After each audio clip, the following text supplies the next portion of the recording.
Amada Imortal, Volume 3. Inimigo Sombrio, de Kate Tiernan. Leitura por Devaneios Sussurrantes Audiolivros. Capítulo 8. É melhor você sair daí. Resmunguei baixinho, encarando a galinha como se fosse uma competição para ver quem pisca primeiro. Essa galinha, a galinha do demônio, estava decidida a ficar em cima dos ovos. Normalmente, nem me dava o trabalho de tentar pegar seus ovos, por não querer que ela furasse meus olhos. Mas eu era Liuja Alf Ulfur, dona do Taraxim da Islândia, e ia pegar aqueles malditos ovos. Ou... talvez não. A frieza vidrada nos olhos redondos me fez pensar que talvez eu precisasse ser Liuja, dona das luvas de amianto da lareira, que iam até os cotovelos, para lidar com aquela situação. Depois de lançar um último olhar raivoso para ela, peguei minha cesta e me abaixei para passar pela porta do galinheiro. Então conseguiu pegá-los. Parei antes de esbarrar em Rain, que espreitava logo a saída da gaiola. Nenhum ser humano deveria ser tão lindo de manhã tão cedo. Eu tinha o olhar de gato cansado de sempre, mas Rain estava lindamente desgrenhado, com uma sombra de barba por fazer que parecia implorar por um toque. O quê? Senti vontade de escalá-lo como se ele fosse uma árvore. Seu amuleto, disse ele, acompanhando meu passo conforme segui para a cozinha. Sim, é tão lindo. Falei, ainda impressionada. Nunca pensei que o teria de volta. Não consigo acreditar que estou falando tanto sobre o objeto que matou toda a família dele. Estou feliz por você estar com ele, disse Rain ao abrir a porta da cozinha para mim. Fico feliz que tenham conseguido consertá-lo. Parei e ergui o olhar para ele, lendo a sinceridade no forte rosto esculpido. Uma compreensão foi compartilhada entre nós. Rain não matou minha família, embora estivesse ligado ao acontecimento, e eu não matei a família dele, embora tivesse alguma relação com o que aconteceu. Mas nem ele e nem eu havíamos causado essas tragédias. Ele e eu éramos culpados apenas por termos sobrevivido. O que éramos um para o outro? O que poderíamos nos tornar? Talvez fossem meus hormônios falando, mas pensei ver as mesmas perguntas, a mesma dúvida nos olhos dele. Obrigada. Falei de forma inadequada. Você está deixando o ar frio entrar. Daisuke estava nos olhando da porta. E precisamos dos ovos. Desculpe, murmurei, entregando a cesta para ele. Como poderia fazer para ficar sozinha com Rain de novo? Quando? Queria tanto isso, mas também sentia medo. Todos pareciam desanimados no café da manhã, perdidos nos próprios pensamentos. Havia tantas questões complicadas em jogo. Os irmãos de River e suas desconfianças, dúvidas quanto ao que estava acontecendo lá fora, dúvidas quanto a mim e a meu Taraxim, nossa segurança geral. Ei! Chamei, quebrando o silêncio. Vocês sabiam que consigo invocar espíritos de mortos com meu amuleto? É incrível! Às vezes, alguém precisa sacudir as coisas. Aqui. River me entregou uma lista de compras. Lawrence precisa ir à cidade para se consultar com o dentista, então você pode ir com ele e comprar essas coisas para nós. Assenti e peguei a lista. Como está, Oti? Está deitado. River respondeu. Passar pela manobra de Heimlich o deixou chateado. Aquele pedaço de salsicha não caiu bem. Concordei. Não esqueça a farinha integral, disse ela. West Loving, Massachusetts, é uma cidade pequena com uma rua principal, criativamente chamada de Main Street. Até 5 semanas atrás, eu ia para lá todos os dias trabalhar na farmácia McIntyres. Mas, então, fui despedida 2 vezes. Não passei mais por lá desde que voltei de Boston. Certo, disse Lawrence, quando estacionei o carro. Estarei de volta em meia hora. Assim espero. Sua mão de elegantes dedos longos esfregava a bochecha como se estivesse doendo. Um viva para a odontologia moderna, hein? Brinquei, e ele fez uma careta. Na verdade, por mais que as pessoas não gostem de ir ao dentista hoje em dia, imagine fazer isso há 200 anos, quando ter cárie significava ter algum curandeiro arrancando seu dente com um cinzel e um martelo na praça do mercado. E nada de anestesia. Esse é o tipo de coisa que me deixa louca quando imortais, ou mesmo pessoas comuns, dizem sentir saudades dos tempos antigos e do quanto as coisas eram bem mais civilizadas então. E eu pergunto, civilizadas? Como? Antes da água encanada? Antes da xilocaína? Antes do inseticida? Fala sério. O único mercado, Pitsans, tinha um bom estoque de produtos. Plantávamos a maior parte da nossa comida em River's Edge, mas ainda não moíamos nossa própria farinha e nem produzíamos sacos. Acho que River estava fazendo corpo mole. Meu carrinho tinha 4 rodinhas e não pendia para um dos lados, então ponto para mim. Segui por um corredor atrás do outro, riscando coisas da lista, me sentindo produtiva. Em um canto do carrinho, fui colocando uma série de mercadorias para contrabandear para meu quarto. Pop-Tarts, Twizzlers, alguns Fudge Grahams, um engradado de Coca-Cola para fins medicinais. Suspirando, me lembrei com saudade dos primeiros anos da Coca, quando continha traços de cocaína. Isso é que era energético. Depois de pagar, coloquei as compras na mala e fiquei encostada no carro esperando Lawrence. O clima do dia não estava muito ruim e, com o sol brilhando, eu podia fingir que a primavera estava a caminho. O que aquela cidade precisava era de uma cafeteria, opinião de uma garota.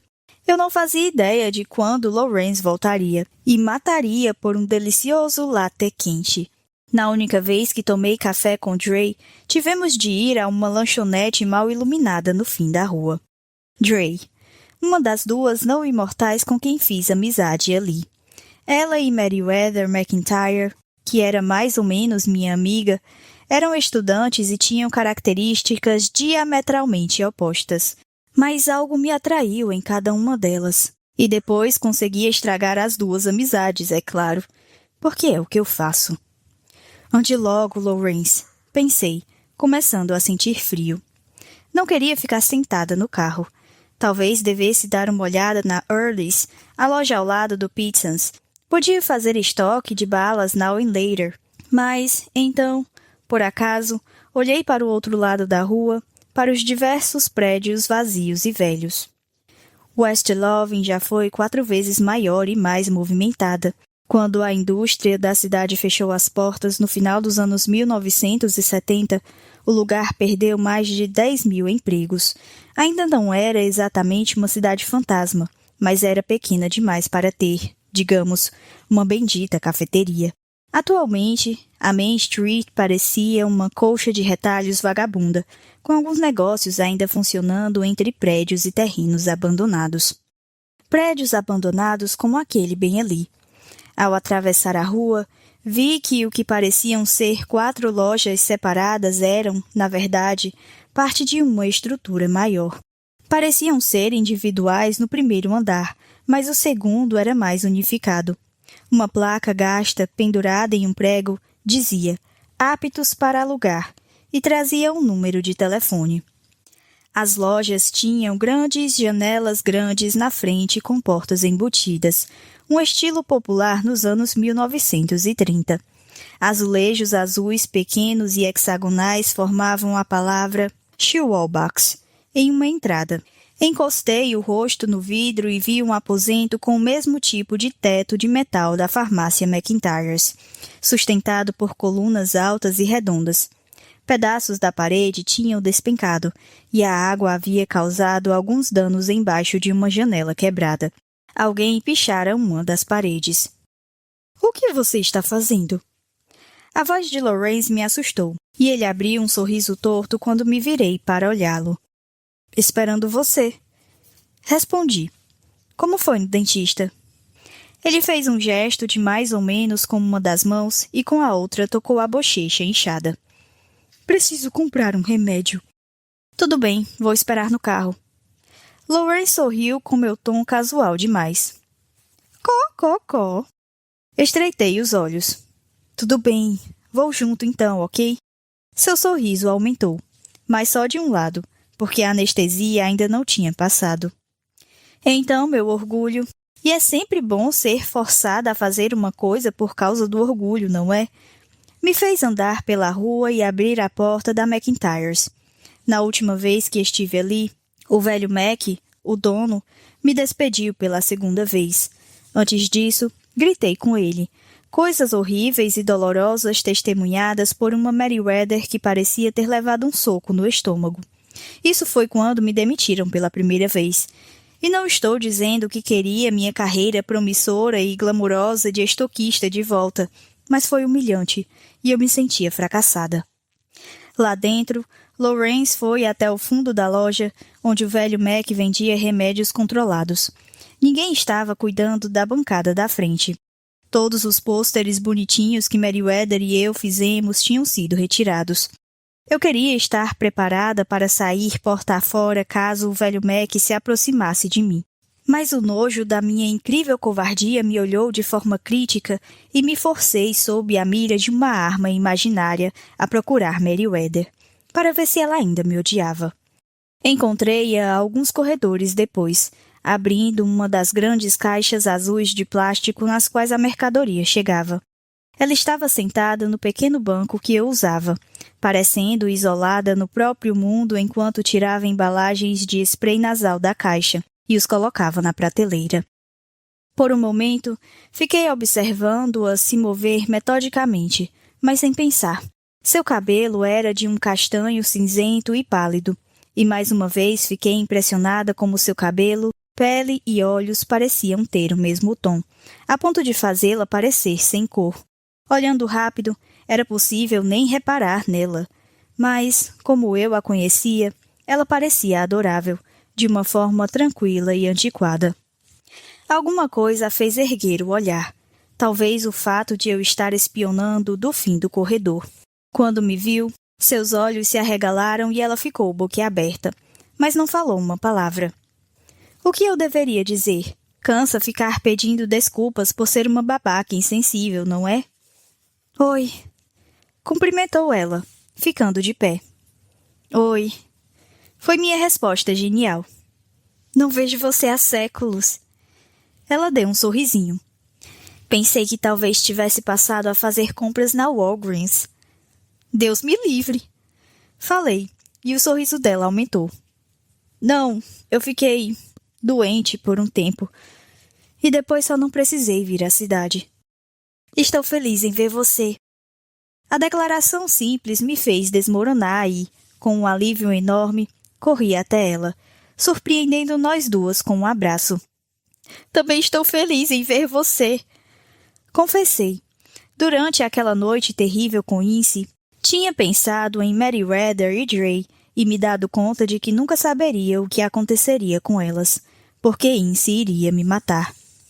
Ver Meriwether me deixou mais feliz ainda por ele não ter feito isso. E aí, como andam as coisas? Indiquei os fundos da loja com a cabeça.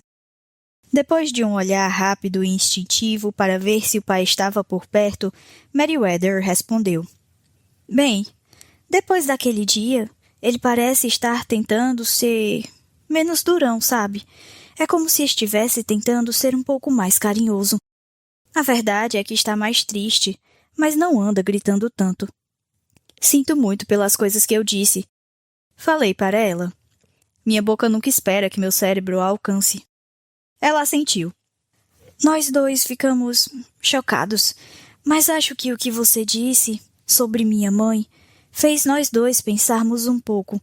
Por exemplo, depois que ela e meu irmão morreram, papai se livrou de todas as fotos deles que antes ficavam espalhadas pela casa. Tipo, se a gente não pudesse vê-las, seria como se eles não tivessem morrido, sei lá. Mas, alguns dias depois daquele, vi que ele colocou uma das fotos de volta na parede da cozinha. Uma de nós 4. Uau!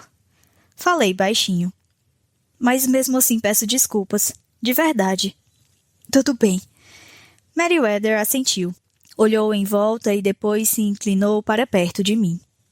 Sabe, acho que a senhora Philpott tem vindo aqui com mais frequência para conversar com papai. É mesmo? Perguntei. A senhora Philpott era uma viúva que tinha estudado com o velho Mac na escola da cidade. Meriwether apertou os lábios com os olhos cintilando. Acho que ela não vem só para conversar com ele. Nossa! Ficamos nos olhando por alguns momentos, compartilhando nossa fascinação por esse novo desdobramento na vida do velho Mac. Eu queria mesmo ainda poder trabalhar ali. Assim Meriwether e eu poderíamos fofocar sobre tudo o que estivesse acontecendo, como fazíamos antes. Só que acabei falando demais e fui despedida, mas tenho certeza de que há uma lição nisso. Para alguém. Oh, aí está você, Ness. Lawrence enrolou com habilidade o cachecol italiano de lã por cima do ombro. E você, senhorita? Poderia me dizer, por favor, onde fica a aspirina? Estou com dor de dente. Ele deu um sorriso para Meriwether e, mesmo torto, deixou-a piscando como um coelho tonto, tamanho seu charme. Um segundo depois, ela saiu do estado de estupor e o conduziu até o outro lado da loja. Se é só para dor de dente, acho melhor tomar ibuprofeno ou Tilenol, murmurou ela. Aspirina afina o sangue. As pessoas tomam isso para evitar ataques cardíacos. Ah, obrigado, disse Lawrence. Muita gentileza sua. Mais uma vez, aquele sorriso, o olhar profundo dos olhos azuis do Mediterrâneo. Junto à bela pele morena e ao cabelo preto, ele era lindo e sabia disso. Na verdade, era uma fonte de dor na vida dele, e eu planejava lembrá-lo disso. Já volto. Avisei, novamente desejando poder correr para o outro lado da rua, para o quê? Sim, uma bela cafeteria. Vou gostar disso, disse ela, e piscou para o sorriso de Lawrence quando ele se despediu. Eu queria voltar pulando para o carro. Meriwether não me odiava. Talvez ainda pudéssemos ser amigas. Ela gostou de me ver. Eu estava tão feliz por isso. Sua amiga, a pequena Meriwether, não é? Disse Lawrence. Você sabe se ela já fez 18 anos? Ela está no último ano da escola, não é? Você não me contou isso? Perguntou ele casualmente, enquanto nos aproximávamos do carro, mas suas palavras foram um banho de água fria para mim. Lawrence tinha pouco mais de 100 anos, mas já era pai de 235 filhos. 235 filhos! E não cumpria seu papel de pai com nenhum deles. Parte do motivo de ele estar em River's Edge era para descobrir, e então, espera-se, dar um fim a tanta irresponsabilidade criminal. Parei de repente e, depois de alguns passos, ele se virou para mim, dando um sorriso hesitante ao ver meu rosto. Lawrence, se você for mesmo atrás de Meriwether, vou decepar suas pernas na altura dos joelhos. Ele começou a rir, pensando que eu estava brincando, mas lancei um olhar penetrante para ele. O quê? Ah, não. Não seja boba, Násia. Ele tentou abrir a porta do carro, mas ainda não o tinha destrancado. Eu o encarei por cima do veículo. Lawrence, preste bem atenção. Todos precisamos lidar com nossos erros. Deus sabe que tenho muito trabalho pela frente para ser capaz de lidar com os meus. Mas Meriwether é minha amiga e, se for atrás dela, vou fazer você se arrepender. Minha voz estava baixa e séria, com um tom bem adulto. Era muito raro eu falar daquele jeito. Normalmente, não cuidava nem de mim, muito menos de uma amiga. Mas Meriwether era diferente. Uma pessoa boa de verdade, com esperanças e sonhos.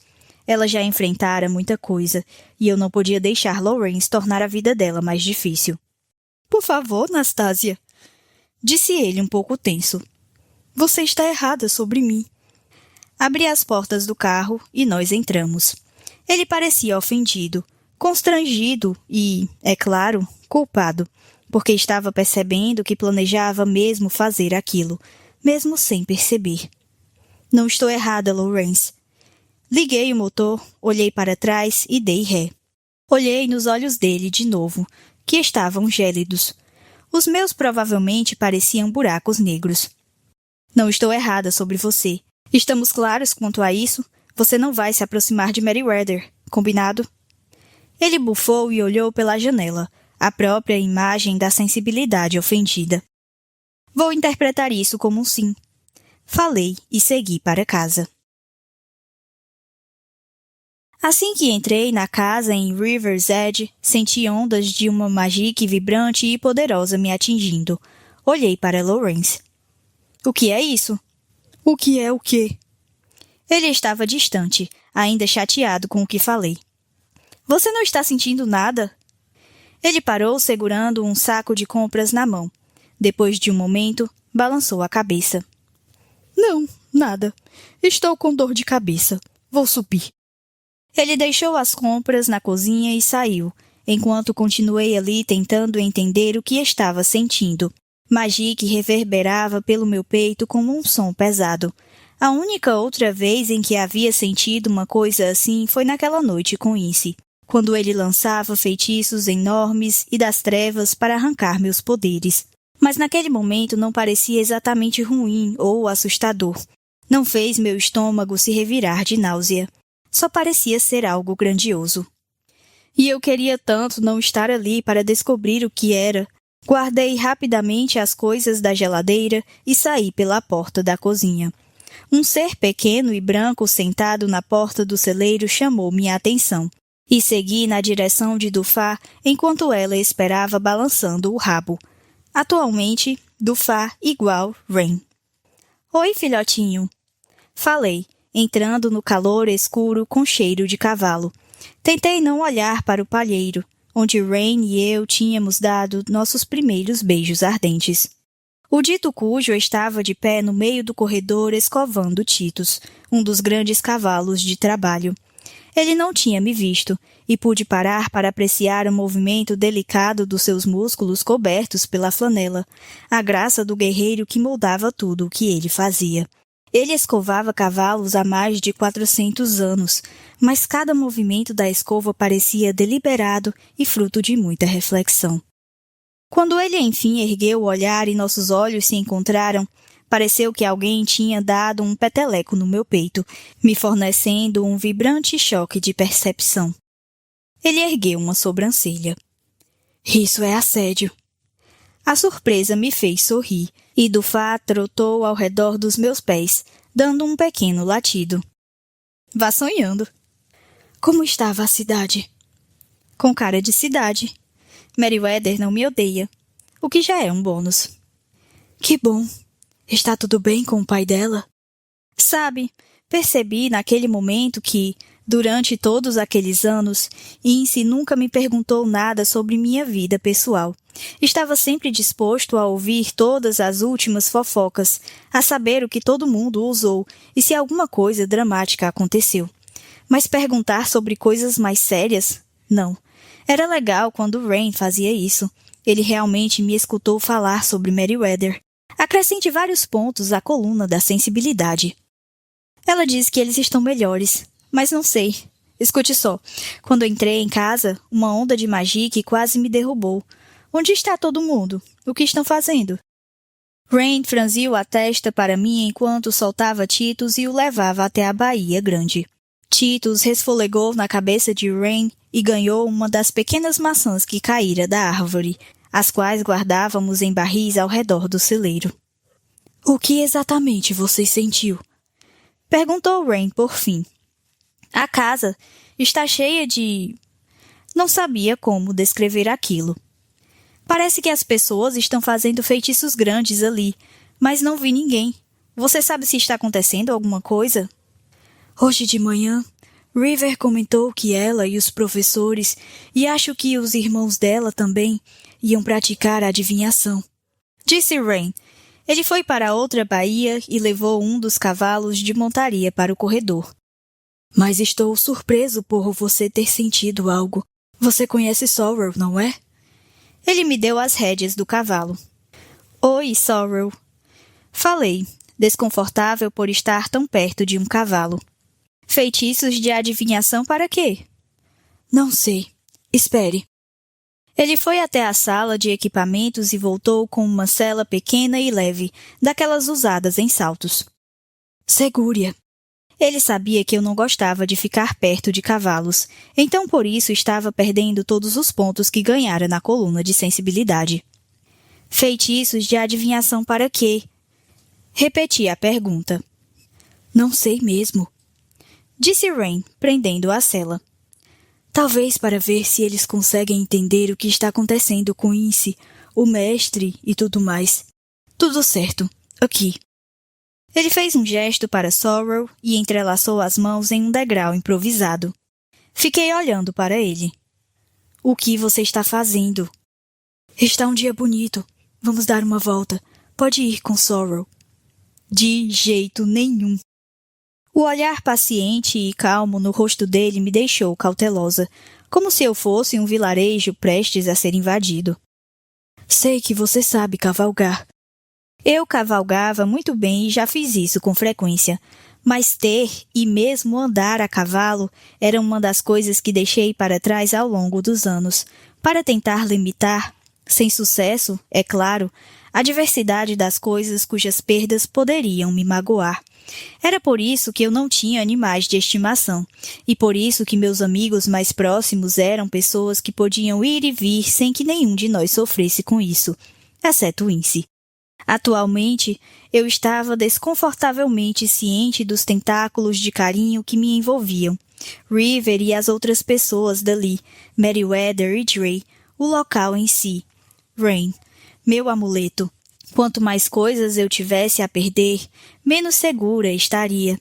Até então, vinha conseguindo vencer o pavor sufocante que sentia ao criar essas conexões, mas, de vez em quando, ele me dava um tapa bem forte no alto da cabeça, como quando Rain dividiu do Fá comigo, ou, então, naquele momento, insistindo para eu cavalgar. Sei que você sabe quebrar pedras com martelo, o que não quer dizer que espero que faça isso. Falei. Qualquer pessoa, e não só eu, teria sentido desconforto pelo brilho calculista nos olhos cor de ambar. Sem dizer uma palavra, ele se virou e pegou outro cavalo em uma baía. Esse era quase todo preto e maior que Sorrel, mas os ossos delicados indicavam que também era de montaria, e não para puxar o arado. Quero cavalgar com você. Prendeu uma sela maior, do tamanho apropriado para ele, no cavalo preto. E eu quero a paz mundial. Retorqui. Segurando as rédeas do cavalo preto, Rain chegou perto o bastante a ponto de eu conseguir ver a pulsação na base do seu pescoço. Ele se moveu devagar, como se quisesse me dar tempo de fugir como a covarde que sou. Levantou uma das mãos e aninhou minha bochecha com delicadeza. Minha respiração ficou acelerada. Passar um dedo por meu maxilar foi o gesto seguinte, traiçoeiro, e apertei os lábios para não me humilhar com o choramingo. Ele baixou a cabeça, e senti meu muro de pedra de determinação começar a desmoronar. Mas ele não me beijou. Vamos cavalgar, você e eu, disse ele em voz baixa. Vamos ficar longe daqui por um tempo. O filho da mãe sem coração. Minha determinação tornou-se inútil e frágil. 10 minutos depois, não conseguíamos mais ver River's Edge. O ar frio fez surgir círculos cor-de-rosa nas minhas bochechas e queimava meus pulmões. Minhas pernas já estavam sentindo a dor de anos passados sem nada além de andar, fazer compras e dançar ocasionalmente. As orelhas altas e alertas de Sorrel emolduravam minha visão e, do alto da colina, pude ver manchas amarelas vibrantes aqui e ali, até onde eu conseguia enxergar. Forsythias, falei, apontando. É a primavera. Rain, é claro, estava lindo montando naquele belo cavalo, cavalgando sem esforço e em perfeita forma, com as rédeas frouxas em uma das mãos. É provável que tenha aprendido a cavalgar como eu, sem sela e se segurando apenas a crina. Não sabia que havia todas essas trilhas aqui. Caminhos sinuosos que Rain já conhecia de cor levavam a acres de árvores colina acima, até alcançarmos o topo e conseguirmos ver quilômetros ao nosso redor. Estão aqui há séculos, disse Rain, afastando do rosto o cabelo soprado pelo vento. São bonitos, mas eu gostaria que houvesse terra plana por onde pudéssemos andar com velocidade. Em pensamento, eu o vi se inclinar por cima do pescoço esticado de um cavalo enquanto galopava pelas estepes do norte. Rain tinha crescido assim, viajando com o clã por milhares de quilômetros de terra plana e sem árvores, movendo os rebanhos da água para a grama conforme os anos completavam seus ciclos. Era uma vida mais livre. Não percebi que tinha falado em voz alta até ele se virar e olhar para mim. Tem uma pequena clareira por aqui. Ele guiou o cavalo para a frente, e eu o segui, abaixando-me para desviar dos galhos. Ocasionalmente, vi pequenos pontos verdes nas árvores. Por vários minutos, cavalgávamos ao lado de uma cerca, seguindo por uma curva na direção de River's Edge, e, com um susto, de repente percebi que estava reconhecendo o lugar onde Ince me encontrou na noite em que fugi. Prestei atenção e ouvi o som baixinho do trânsito. Ince tinha estacionado o carro na estrada para ir me procurar. Eu estava encolhida, quase congelada, no chão ao lado da cerca. Era uma lembrança dolorosa, do quanto eu me sentira destruída, sem esperança. Eu me deitei e fiquei chorando ali naquela noite de inverno até praticamente adoecer. E então, Inocêncio me encontrou e me colheu como uma cereja madura. Quantas vezes você se casou? A voz baixa de Rain pôde ser ouvida claramente acima dos sons de cascos e folhas. Pisquei, surpresa, e minha mente tentou fugir das lembranças de casamentos. Mas era Rain e seria mais problemático me desvencilhar da pergunta que cambalear pela estrada das lembranças. 27. Respondi, com precisão. O quê? Seus olhos estavam arregalados e assustados quando ele se virou para me olhar. Mentira! Na verdade, foram duas. 2 desastres, de maneiras diferentes. E você? Perguntei, mas logo percebi que não queria saber sobre os casamentos de Rain. 3. Ele deu de ombros. Para formar alianças entre tribos diferentes na taiga. Ou me casava com elas ou teria de matá-las. Comecei a rir, mas engoli o riso quando percebi que ele estava falando sério. Realmente teria de matá-las. Nossa, sem pressão. O último foi por volta de 1630. Disse ele. Por aí. Ele esfregou o queixo pensativo. As mulheres modernas não parecem me considerar um bom partido. Ele olhou para mim e deu uma breve risada. Como se surpreso por ter revelado algo tão pessoal. Me veem mais como um caso de uma noite, ou de um verão louco, mas assim. Eu conseguia entender. Taciturno e perigoso não deviam ser qualidades que elas procuravam em um companheiro para a vida toda. Mas era só um palpite. Rain parecia sem graça, com as costas eretas, e me perguntei o que o tinha feito revelar tanta coisa. Bem, você pode imaginar o quanto sou considerada uma mulher para casar. Falei e contei os defeitos nos dedos. Nada doméstica, nada carinhosa, nada cuidadosa, nada paciente. Eu poderia passar o dia listando. Ele me lançou um olhar tão estranho e especulativo que fingi ficar fascinada de repente pelo esquilo que pulava de galho em galho acima de nós. Por aqui, disse ele. 1 minuto depois, estávamos passando entre 2 árvores tão grandes quanto um portão e, então, chegamos à clareira. Tinha uns 10 metros de largura e era ligeiramente oval. Tocos podres e espalhados deixavam claro que já houvera árvores ali, mas tinham sido retiradas com algum propósito, para construir um chalé ou algo assim. Rain desceu elegantemente do cavalo e levou-o até um galho baixo. Bom garoto, Geoffrey, murmurou ele, e passou a mão pelo focinho macio do animal. Havia uma grande possibilidade de minhas pernas dobrarem involuntariamente se eu tentasse descer, mas Rain se aproximou e me deu a mão. Venha, disse ele, com praticidade estampada no rosto. Desci e sufoquei um gritinho quando meus músculos voltaram a se esticar. Por que fiz isso?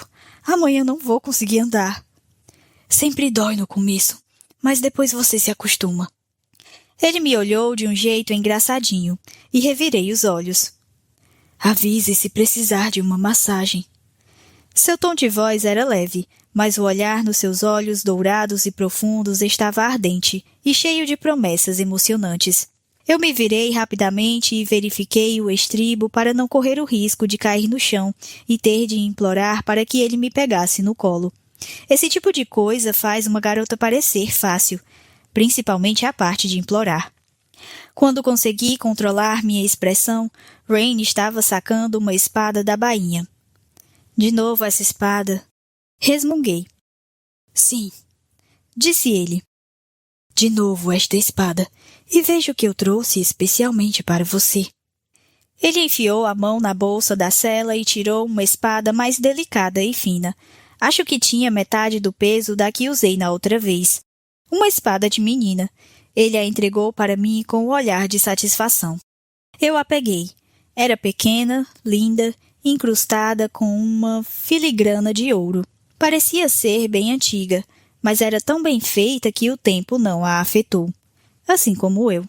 Ela encaixou na minha mão como se eu a tivesse encomendado e imediatamente se tornou uma extensão do meu braço.